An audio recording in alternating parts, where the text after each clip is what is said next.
안녕하세요. 하루 필수 말씀 충전 하필 큐티 조정환입니다. 오늘 함께 나눌 하나님 말씀은 시편 45편 1절에서 17절까지 말씀입니다. 네, 함께 읽으면서 묵상하시죠. 마음이 흥겨워서 읊으니 노래 한가락이라네. 내가 왕께 드리는 노래를 지어 바치려네. 나의 혀는 글솜씨가 뛰어난 서기관의 붓끝과 같다네 라고 하면서 이제 찬양에 대한 흥겨운 노래에 대한 이야기가 이어지는데, 이 시편은 특히나 이제 어떤 슬픔이나 비가 절망에 가득 찬 이런 이야기는 등장하지 않아요. 왜냐하면은 이 시편이 이제 결혼에 관한 시이거든요. 특별히 이제 왕의 결혼식에 사용된 그런 시편으로 보이는데, 이 임금님에 대한, 이 왕에 대한 찬양과 또 신부에 대한 노래가 오늘의 시편입니다. 그래서 굉장히 분위기 자체가 밝고 경쾌합니다. 사람이 낳은 아들 가운데에서 임금님은 가장 아름다운 분, 하나님께서 임금님에게 영원한 복을 주셨으니 임금님의 입술에서는 은혜가 쏟아집니다 라고 이렇게 이야기를 합니다. 용사이신 임금님, 칼을 허리에 차고 임금님의 위엄과 영광을 보여주십시오. 이제 제왕적인 모습을 보게 돼요. 그래서 이게 왕의 결혼에 대한 어떤 그런 시편이기는 하지만 제왕의 시로 우리가 분류를 할 수 있기도 합니다. 이 영광과 위엄을 가득 찬 이 용사이신 임금이 하는 일이 무엇이냐 하면, 진리를 위하여, 정의를 위하여 전차에 오르시고 영광스러운 승리를 거두어 달라라고 이렇게 요청을 하고 있습니다. 임금님의 오른손이 무섭게 위세를 떨칠 것입니다 라고 이야기를 하면서, 임금님의 화살이 날카로워서 원수들의 심장을 꿰뚫으니 만민이 임금님의 발 앞에 쓰러집니다 라고 이제 완전한 통치가 온 세상으로 향하여서 확장돼가는 어떤 그런 이미지들도 볼 수 있습니다. 오 하나님, 하나님의 보좌는 영원 무궁토록 견고할 것입니다. 이 구절 자체가 약간의 이제 어려운 해석이 되기는 하는데, 그냥 이 세 번역이 제시하고 있는 이 번역 정도로 정리하는 것도 나쁘지 않을 것 같습니다. 하나님의 보좌가 영원토록 무궁할 것이다 라고 이야기를 하면서, 이 하나님의 보좌가 견고한 것과 마찬가지로 이 주님의 통치, 왕의 통치 또한 정의의 통치인데, 이것이 이제 이 임금님의 통치와 하나님의 보좌에서 흘러나오는 통치가 이 동기화되고 연결되어져 있음을 이렇게 보여주는 그런 구절로 우리가 이해하는 것이 좋을 것 같습니다. 임금님은 정의를 사랑하고 악을 미워하시니, 앞의 구절과 이제 반복이죠. 그러므로 하나님, 곧 임금님의 하나님께서 기름을 부어 주셨습니다 라고 이야기를 합니다. 임금님의 벗들을 제치시고 임금님께 기쁨의 기름을 부어 주셨습니다. 하나님께서 이제 기름 부으심, 하나님께서 왕으로 세워주신 이런 일련의 과정들, 그래서 하나님의 보좌에서 흘러나오는 정의롭고 공의로운 통치가 이 임금을 통하여서 직접 세우셨기 때문에 그 일들을 해 나가시리라고 하는 찬양과 경배로 볼 수 있을 것 같습니다. 임금님이 입은 모든 옷에는 모략과 침향과 육개 향기가 풍겨나고 상하궁에서 들리는 현악기 소리가 임금님을 흥겹게 합니다 라고 이야기하면서, 이 왕을 향한 찬양과 경배가 지금 끊임없이 흘러나오고, 모략과 침향과 육개 향기, 이 향이 퍼져나가는 이 권위와 또 영광, 또 그 가운데에서 퍼져나가는 어떤 승리의 이미지들, 또 그런 감각적인 이야기들을 이어나가고 있어요. 임금님이 존귀하게 여기는 여인들 가운데 여러 왕들의 딸들이 있고, 임금님의 오른쪽에 서 있는 왕후는 오빌의 금으로 단장하였습니다 라고 이야기하면서 이제 왕후가 등장을 하고 있어요. 물론 이 시편이 이제 다양한 왕의 후궁들이나 후첩들을 전제하고 이야기하고 있기는 하지만 그거는 이제 당시의 어떤 상황으로 이제 보는 것이고, 사실상 여기에서 이제 집중하게 되는 것은 이 왕후예요. 이 왕후가 임금님의 오른쪽에 지금 서 있게 돼요. 왕의 오른쪽은 그만큼의 어떤 권력과 힘, 그리고 그 권능을 나누게 되는 어떤 그런 자리인데, 이 왕후가 그만큼의 어떤 위치에 지금 올라서 있는 것을 보게 되죠. 이 오빌의 금이라고 하는 것은 가장 귀한 금으로 우리가 성경에서도 자주 등장하는 것인데, 이 오빌의 금으로 지금 단장하고 있기 때문에 굉장히 이제 영광스러운 모습을 보여주고 있는 거예요. 이제 여기까지 우리가 왕의 어떤 그런 영광스러움에 대한 이야기들을 쭉 읽었는데, 이제는 이 왕후에게, 임금님의 오른쪽에 서 있는 이 왕후에게 조언을 하기 시작을 합니다. 근데 이 조언은 아무래도 결혼식이 시작하기 전에 이루어졌을 것이지만, 왕후가 지금 이 결혼식 가운데에서 왕의 옆자리 오른편에 서 있게 됨으로써 이제 결혼을 하게 되는 장면인데, 그때 다시금 왕후에게 이 시편 기자는 주의해야 될 점, 생각해야 될 점들에 대해서 다시 리마인드 시켜주고 있는 거예요. 기억하라고. 왕후님은 듣고 생각하고 귀를 기울이십시오. 왕후님의 결례와 아버지의 집을 잊으십시오.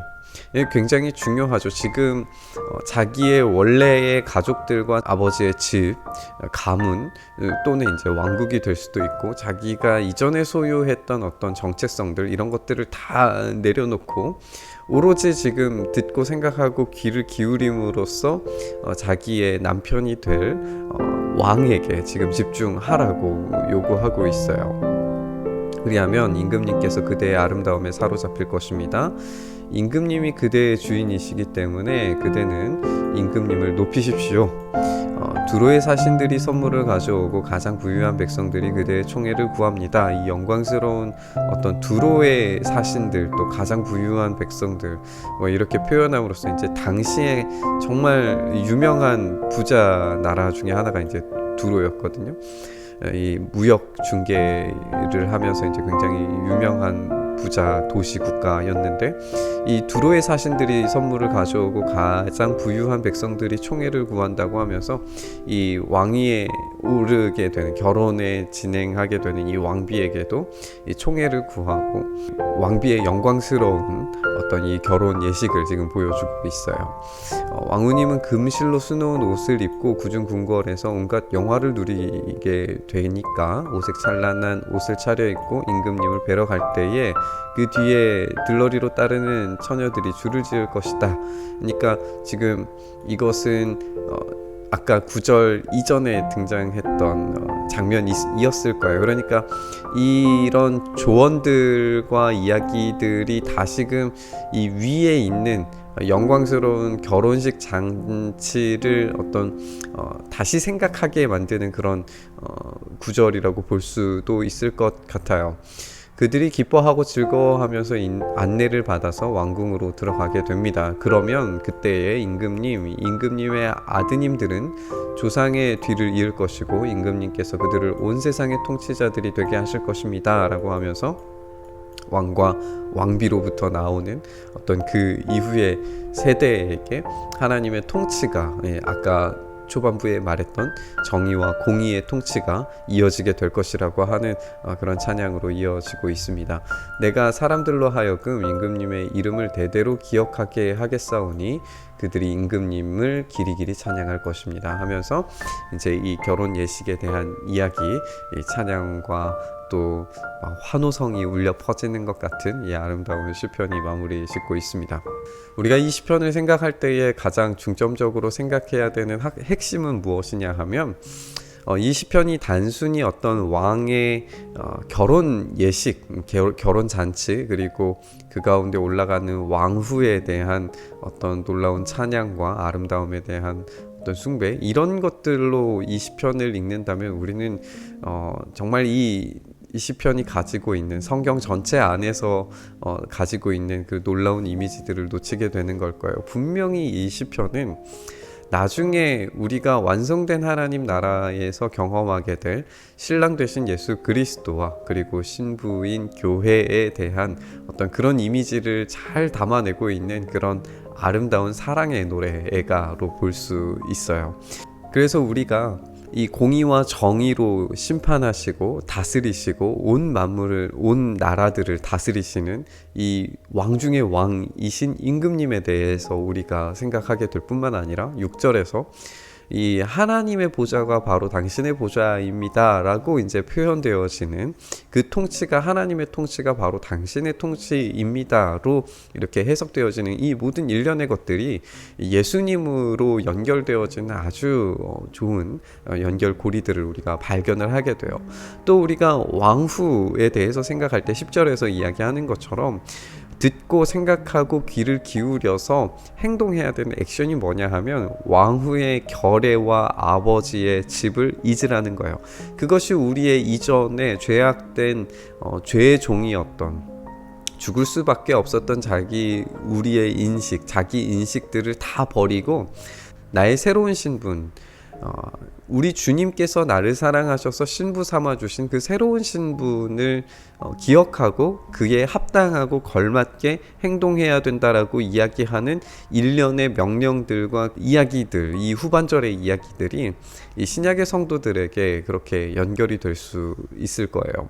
그러니까 이 본문을 우리가 이해를 하면서 최종적으로 우리가 맞이하게 될 신랑 되신 예수 그리스도를 맞이하기 위하여 우리가 그 신부의 잔치에 참여하게 되는 이 놀라운 이미지를 우리가 생각하면서 이 본문을 묵상을 해본다면 이 성경 전체에서 흐르는 왕 되신 그리고 신랑 되신 정의와 공의로 다스리시는 왕이신 하나님의 통치를 이루시는 예수 그리스도에 대한 묵상과 그리고 그에 합당하고 걸맞는 신부로서 준비되어져 가는 교회에 대한 이야기로 오늘 이 본문을 정리해서 묵상해 볼 수 있을 것 같습니다. 우리가 그런 신부로 부르심을 받았고 그에 합당한 옷과 그에 합당한 품위를 가지고 들러리들과 함께 천군 천사들과 함께 이 천국에 입성하게 될 날이 곧 올 겁니다. 우리가 그에 합당한 모습으로 그에 합당한 준비를 할 수 있는 우리가 될 수 있게 해달라고 오늘 이 말씀 묵상하도록 하겠습니다. 주님, 우리가 그렇게 신랑 되신 예수 그리스도의 합당한 신부의 모습을 온전히 가지며 살아갈 수 있도록 주님 도와주시고 신랑 되신 주님의 그 공의롭고 정의로운 통치에 합당한 그런 신부된 교회로서 세상 가운데 예수 그리스도의 신부로 부끄럽지 않은 인생과 삶을 살아갈 수 있도록 주님 붙드시고 우리를 새롭게 하시고 우리를 결단하게 하시고 그 삶을 살아낼 수 있는 실력을 허락하셔서 우리가 참된 예수 그리스도의 신부로서 살아갈 수 있도록 도와주시고 인도하여 주시옵소서. 그렇게 우리를 신부 삼아 주심을 다시 한번 감사드리고 찬양하며 우리 주님 예수 그리스도의 이름으로 기도드리옵나이다. 아멘.